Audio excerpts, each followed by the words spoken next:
안녕하세요. 성형외과 전문의 최한명입니다. 자, 오늘은 조금 무거운 주제죠. 야매 시술이라는 거에 대해서 한번 말씀드리는 시간을 갖도록 하겠습니다. 일단은 정의부터 말씀을 드릴게요. 허가받지 않은 사람이 시술이나 수술을 하는 걸 야매 시술이라고 합니다. 그 사람들이 허가받은 재료를 쓰던 허가받지 않은 재료를 쓰던 의사가 아닌 사람이 이제 고객들한테 또는 환자들한테 어떤 수술이나 시술을 한다면 그건 야매라고 생각하시면 됩니다. 그러면 왜 하는 걸까요? 대부분 입소문이 제일 많습니다. 이 사람이 잘한다더라, 또는 굉장히 저렴하게 한다더라, 그리고 원하는 시간에 나한테 와서 해주네, 이런 방법도 있겠죠. 이유는 여러 가지가 될 겁니다. 자, 그러면 언제 문제가 되느냐? 항상 모든 문제는 발생한 다음에 어떻게 처리하느냐에 따라 달라집니다. 어떤 시술이든 간에 해결이 어느 정도는 다 가능해야 돼요. 예를 들어서 저라고 생각을 할게요. 자, 만약에 필러를 시술한다면 당연히 저는 허가받은 필러만 사용을 할 수밖에 없습니다. 당연히 허가받은 필러를 사용하는 게 저를 지키는 일이기도 하고요. 하다못해 제가 사용한 필러나 이런 물질들이 허가받지 않은 것을 경우에는 저도 보호받지를 못해요.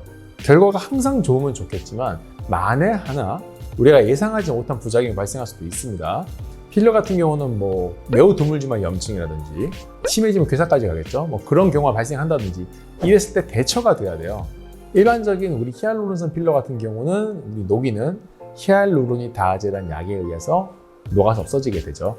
그렇기 때문에 급성 필러 부작용이 나타났을 경우에는 이 약으로 거의 99.99%는 해결된다고 생각합니다.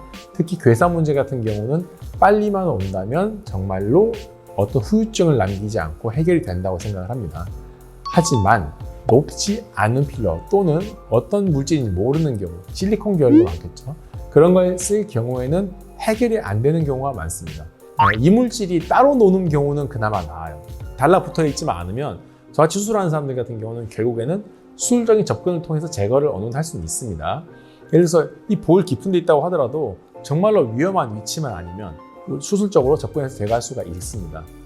다만 문제가 뭐냐면 대부분의 이물질 같은 경우는요, 유효조가 유착이 돼버려요. 구별도 잘 안 가고요. 그렇기 때문에 얘를 다 제거하기 어려운 경우가 굉장히 많습니다. 아마 다 제거하는 경우는 거의 불가능할 거예요.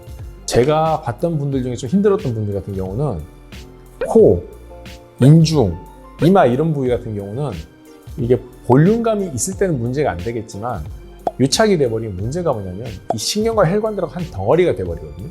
그러면 이 신경과 혈관을 안 다치고 제거하는 게 거의 불가능해집니다. 특히 피부랑 가까워지면 더 심해져요. 그럼 피부랑 달라붙어 있기 때문에 이거를 제거하는 게 거의 불가능해집니다. 그렇게 돼버리면 굉장히 괴로운 일이 발생을 할 수가 있어요. 이물질이라는 건 결국엔 염증에 취약할 수밖에 없습니다. 이 어느 순간 이 염증이 방아쇠가 뭐가 될지는 아무도 알 수가 없습니다. 하다못해 감기 걸린 이후에도 일시적인 염증이 생길 수가 있는 것처럼 몸이 약해졌을 때 염증에 노출이 되게 돼버리면 그때부터는 걷잡을 수 없는 일이 벌어지겠죠. 당연히 이 영상을 보신 분들은 시술을 아무도 안 하실 거라고 생각을 해요. 당연히 병원 가서 하시는 게 제일 맞습니다. 하지만 이미 시술하셨다면 관련 방법은 결국에는 염증이 생겼을 때 병원에 빨리 가시는 게 가장 좋은 방법이에요. 시술 직후든 아니면 한참이 지났던 간에 어차피 시술을 했던 사람을 찾아가 봐야 찾기 어려운 경우가 더 많을 겁니다. 그분은 연락이 하면 안 될 거예요. 문제 생겼다고 하면. 하지만 이제 연락이 됐다고 하더라도 어차피 그 사람이 할 수 있는 건 없습니다. 저희가 염증이 생겼을 때 쓸 수 있는 항생제라든지 또는 이제 괴사 같은 경우가 생겼을 때 쓸 수 있는 혈관 확장제라든지 이런 약들은 병원에 대부분이 구비가 돼 있습니다. 그렇기 때문에 병원에 빨리 가시면 돼요. 꼭 시술을 안 받아도 병원에 간다고 해서 그 의사가 시술 받았던 사람한테 비난을 한다든지 딴 데 가라고 한다든지 이렇게 문제막대하지 않습니다. 화를 내지도 않고요. 당연히 지금 발생한 상황을 해결하기 위해서 가장 노력을 하는 게 의사고 병원이기 때문에 그런 것 좀 하실 필요가 없어요. 이것 때문에 초기에 중요한 시기를 놓쳐가지고 치료가 늦어진 분들이 굉장히 많습니다. 부끄러워하실 필요 없어요. 이미 지나간 일이고 그거에 대해서 사람들이 왈가왈부하지 않습니다. 다만 이걸로 인해 발생한 문제를 어떻게 빨리 문제없이 해결하느냐가 중요한 거죠. 만약에 이물질이 들어가서 염증이 자주 생긴다, 그럼 자주 치료받으시면 되는 거예요. 물론 그 이물질을 제거해야만이 그 염증의 재발을 막을 수가 있겠지만 그걸 제거할 수 없는 상황이라든지 금전적이든 아니면 위치가 너무 안 좋든 제거가 어려운 상황이든 간에 하지만 병원에 빨리 오셔서 중간중간 치료를 받으신다면 그런 후유증이 남는 경우가 굉장히 줄어들 거라고 생각을 합니다. 자, 언제든지 궁금한 거 있으면 댓글로 남겨주시고요. 오늘도 영상 봐주셔서 감사합니다.